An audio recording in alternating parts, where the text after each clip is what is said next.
Hey everyone, welcome to Judging for the Win. I'm Dave, and this is my daily ruling. Today's question was suggested by a viewer. Thanks to Tribute Jr. for this one. Amy and Nick are each at 5 life, and each player controls a flaming Tyrannosaurus. Amy plays Star of Extinction, which will kill both creatures. Who wins the game? Okay, so first of all, the state-based action that puts lethally damaged creatures into the graveyard puts both dinos into the graveyard at the same time.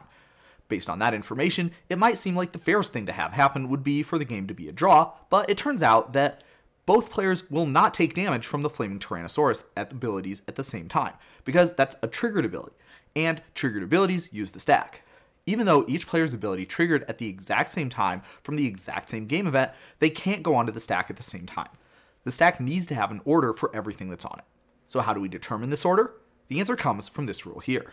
If multiple triggered abilities from different players need to go on the stack at the same time, then the player whose turn it is puts any abilities they control on first, then each other player goes in turn order. This would mean that Amy would put her trigger to deal damage to Nick onto the stack, and after that, Nick will put his trigger to deal damage to Amy on top of it.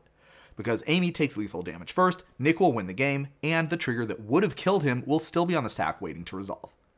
In case you're wondering, if there were more players in the game, then the turn order would be relevant for determining what order the non-active player's abilities went onto the stack. So if we had a commander game where it was Amy's turn, and then Nick's, and then Olive's, and then Pat's, then that would mean that Pat's abilities would resolve first, followed by Olive's, followed by Nick's, and finally Amy's. The ruling would be the same for any case where multiple dice triggers want to go onto the stack at the same time, whether it be due to a mass removal spell like Star of Extinction, or a combat phase where multiple creatures traded. But that's all I have for you today. How do you do? Join me again next time for another daily ruling, but until then, I hope you have a great day.